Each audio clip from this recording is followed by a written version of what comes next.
Prenons à présent la direction du Cameroun, dans une plantation de bananes à Mbokomo. Sur place, une entrepreneuse soucieuse de l'environnement récupère des troncs de bananiers abandonnés afin de les transformer en emballage biodégradable. Une initiative écolo qui permet de lutter contre la déforestation massive dans le bassin du Congo.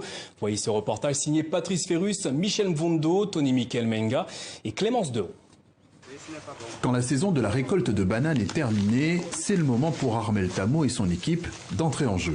Nous avons besoin des troncs de bananiers parce que l'idée c'est de prendre ces troncs de bananiers et de transformer en emballage biodégradable. Et des troncs de bananiers comme celui-là, abandonnés ou qui ne servent plus à rien, il y en a à profusion ici dans cette plantation de Mbokomo. Ce qui est recherché, c'est précisément cette partie, la tige blanche et jaunâtre, le cœur du tronc, potentiellement riche en fibres. C'est la ressource que nous utilisons parce qu'ici au Cameroun, par exemple, on produit pratiquement 4 millions de tonnes de bananes plantains chaque année. Et lorsqu'on dit 4 millions de tonnes, on dit 8 millions de troncs de bananiers qui sont disponibles. Une ressource écolo, alternative, elle permet de lutter contre la déforestation massive du bassin du Congo. Sur ces plantations de bananes, il suffit juste de couper à la bonne hauteur. Essaye de remonter pratiquement à 1 mètre avant de couper pour que le tronc final fasse dans les 1 mètre, 1 mètre et demi. Et que le tronc soit encore recyclable.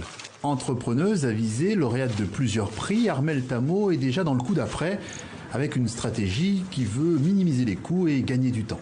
Nous lançons justement un appel aux différents agriculteurs producteurs de plantains avec qui nous allons établir mini point de transformation dans les villages et on va récupérer, on va plus rentrer avec les troncs dans l'atelier, mais cette fois-ci on va rentrer avec les fibres.